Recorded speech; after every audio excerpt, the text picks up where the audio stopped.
Em 396 d.C., o Império Romano do Ocidente tinha apenas 80 anos de vida pela frente. Mas a sentença de morte não foi escrita por bárbaros com espadas. Foi assinada 3 séculos antes, com tinta invisível, nos livros contábeis imperiais. Roma não caiu apenas por invasões. Roma quebrou financeiramente primeiro. Durante 1000 anos, o império mais poderoso da história humana dominou 3 continentes, comandou milhões de soldados e ergueu monumentos que desafiam até hoje as leis da engenharia. Mas nenhuma legião conseguiu defender Roma do inimigo que crescia silenciosamente dentro do próprio tesouro imperial. Como uma máquina de guerra aparentemente invencível, entrou em colapso econômico antes mesmo de enfrentar sua queda militar. Você pode pensar que a hiperinflação romana não tem nada a ver com o preço do pão na padaria da sua esquina. Mas quando o governo Collor confiscou a poupança de milhões de brasileiros em 1990, estava repetindo exatamente a mesma jogada que imperadores romanos fizeram 1600 anos antes. E pelos mesmos motivos, um Estado quebrado tentando transferir a conta da própria incompetência para quem não pode se defender. A história começa no ano 118 d.C., quando o imperador Adriano governava o que parecia ser o auge absoluto da civilização humana. O denário, a moeda de prata romana, era aceito da Britânia ao Egito. Um soldado legionário recebia 300 denários por ano. Com um único denário, uma família comprava pão suficiente para 3 dias. O sistema funcionava porque havia confiança. Cada denário continha 4,5 gramas de prata pura. Mercadores sabiam exatamente o que aquela moeda valia. Não era apenas metal, era previsibilidade solidificada em prata. Mas impérios custam caro, muito caro. Roma mantinha 30 legiões patrulhando 15.000 quilômetros de fronteiras. Cada legião precisava de soldados, armas, comida, fortificações. O exército sozinho consumia mais de 70% do orçamento imperial. E isso sem contar estradas, aquedutos, anfiteatros e o gigantesco sistema de distribuição gratuita de trigo que alimentava a população de Roma. As minas de prata da Espanha e dos Balcãs jorravam metal precioso para o tesouro. Territórios conquistados pagavam tributos generosos. O sistema funcionava perfeitamente. Enquanto o império expandia, dinheiro novo entrava para financiar os gastos crescentes. Então, a expansão parou. No ano 167, o imperador Marco Aurélio enfrentou uma crise que nenhuma legião conseguiria resolver. A peste antonina devastou o império, 5 milhões de mortos, menos agricultores, menos cobradores de impostos, menos soldados. As receitas despencaram exatamente quando invasões germânicas nas fronteiras exigiam gastos militares ainda maiores. Marco Aurélio precisava de dinheiro, muito dinheiro, rápido. E aqui está o momento exato onde o Império Romano escolheu seu próprio destino. O imperador filósofo, o homem que escreveu sobre virtude e autocontrole, tomou uma decisão que pareceria pequena, mas carregava veneno lento. Ordenou que cada denário fosse cunhado com menos prata. Este é o detalhe que define tudo. O denário, que antes tinha 4,5 gramas de prata pura, passou a ter 3,60 gramas, redução de 20%.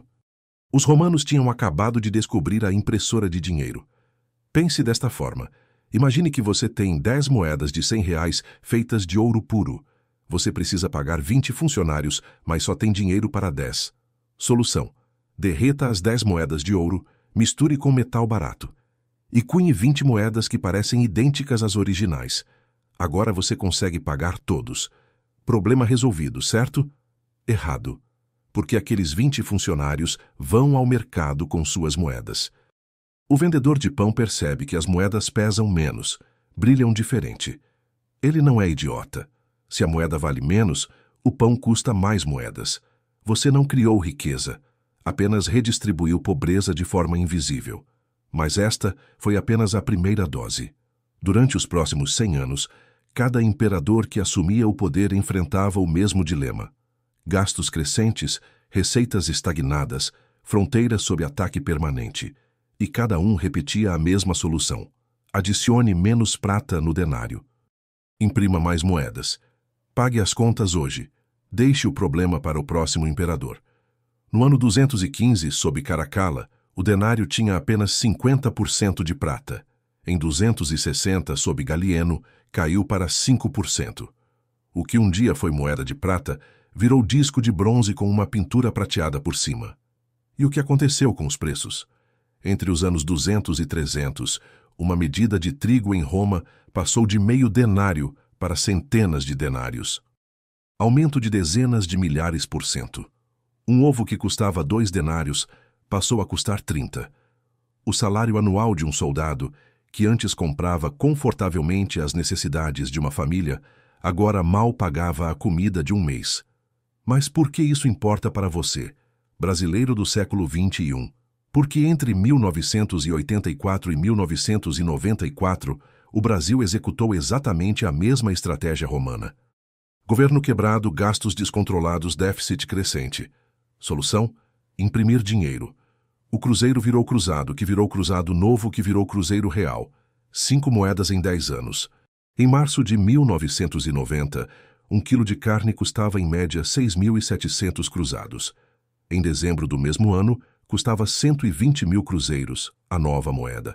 O salário mínimo que pagava 220 quilos de carne em janeiro, pagava apenas 40 quilos em dezembro.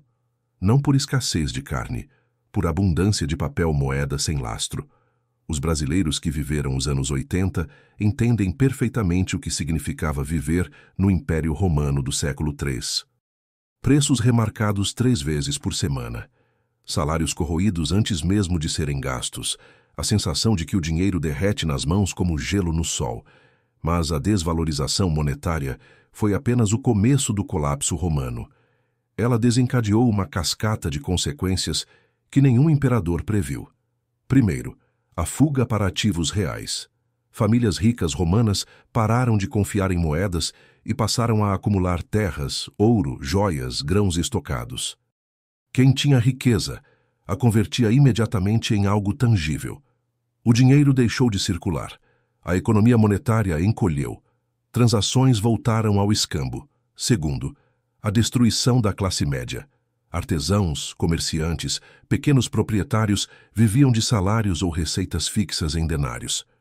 Quando a moeda perdeu valor, essas pessoas perderam tudo. Não tinham terras para se proteger. Não tinham ouro para entesourar. A inflação funcionou como imposto invisível que transferiu riqueza de baixo para cima. Terceiro, a corrosão do exército. Soldados recebiam salários fixos em denários desvalorizados.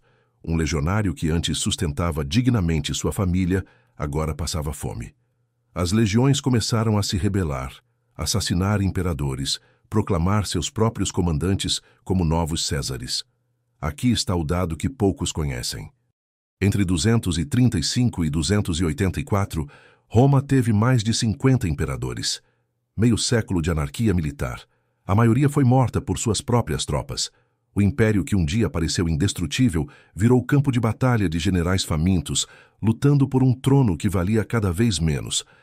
Mas havia uma consequência ainda mais profunda, uma que poucos historiadores econômicos destacam. A desvalorização monetária destruiu a própria ideia de contrato social. Pense no que significa um império. Cidadãos pagam impostos. Em troca recebem estradas, aquedutos, segurança, justiça. É uma troca, um contrato implícito. Mas quando o governo dilui secretamente as moedas que cobra como imposto e depois gasta essas moedas desvalorizadas em serviços cada vez piores, o contrato está quebrado. Os romanos perceberam isso. Proprietários de terra começaram a sonegar impostos descaradamente. Cidades inteiras se recusaram a enviar tributos para uma capital que não oferecia mais proteção real. Camponeses abandonaram suas terras para não pagar impostos em moedas sem valor e foram viver sob proteção de senhores locais que, pelo menos, ofereciam segurança imediata. O Estado romano estava perdendo a capacidade de cobrar impostos, não por falta de força, por falta de legitimidade econômica. Em 301, o imperador Diocleciano tentou consertar o sistema com uma tacada brutal. Se a inflação estava fora de controle, ele simplesmente congelaria todos os preços por decreto imperial. O Edito de Preços Máximos estabeleceu preços fixos para mais de 1.000 produtos e serviços em todo o império. Violar o edito significava pena de morte. Parece familiar. Em 1986, o Plano Cruzado do governo Sarney tentou a mesma coisa: congelamento geral de preços. Fiscais do Sarney patrulhando supermercados. Cidadãos denunciando comerciantes. Funcionou por 3 meses. Depois, produtos sumiram das prateleiras. Mercado negro explodiu. Inflação voltou ainda mais forte. Em Roma, o resultado foi idêntico. Produtores esconderam mercadorias. Mercadores fecharam lojas. O comércio legal evaporou. O edito de Diocleciano foi silenciosamente abandonado 3 anos depois. Decretos imperiais não conseguem revogar as leis da economia. Mas Diocleciano tentou outra solução. Se não conseguia cobrar impostos em dinheiro, cobraria em produtos físicos. Trigo, vinho, carne, tecidos. Cada província tinha que entregar quotas fixas de bens reais.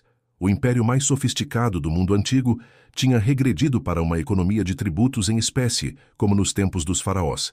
E aqui está a virada mais amarga. A solução romana para a crise monetária criou exatamente o sistema que substituiria Roma após sua queda: o feudalismo. Grandes proprietários de terra se tornaram poderosos, não porque tinham dinheiro, mas porque controlavam diretamente a produção de alimentos e podiam pagar soldados privados com comida e proteção. O poder deixou de estar concentrado em Roma e se fragmentou em milhares de domínios autossuficientes espalhados pelo império. Camponeses deixaram de ser cidadãos livres que pagavam impostos ao Estado e se tornaram servos ligados à terra de um senhor local. Era a única forma de sobreviver quando o dinheiro não valia mais nada. E o governo central não oferecia proteção. Trocaram liberdade por segurança. Trocaram cidadania romana por vassalagem feudal. Essa transformação levou gerações, mas começou no momento em que o primeiro imperador decidiu que poderia resolver problemas financeiros diluindo moedas. Cada decisão monetária errada aprofundava a fragmentação. Cada onda inflacionária transferia mais poder de Roma para os feudos locais. Quando os bárbaros finalmente cruzaram as fronteiras no século V, não encontraram resistência unificada. Encontraram um mosaico de feudos locais que já operavam independentemente há gerações. A queda militar de Roma apenas formalizou uma desintegração econômica que tinha começado 300 anos antes. Então, como o dinheiro destruiu Roma? Roma caiu porque escolheu financiar o presente com o futuro. Cada imperador que adulterou o denário transferiu o custo de seus gastos para a próxima geração. Durante 300 anos, esse jogo funcionou, até que não funcionou mais. O colapso não foi súbito, foi um lento esvaziamento de confiança. Primeiro, confiança na moeda. Depois, confiança no Estado. Por fim, confiança na própria ideia de um império unificado. Quando uma sociedade perde a fé no valor fundamental do seu dinheiro, ela perde a linguagem comum que mantém milhões de pessoas cooperando. Invasões bárbaras, mudanças climáticas, pragas, tudo isso contribuiu para o fim de Roma. Mas o colapso econômico preparou o terreno. Um império não resiste a ataques externos quando já está desmoronando por dentro.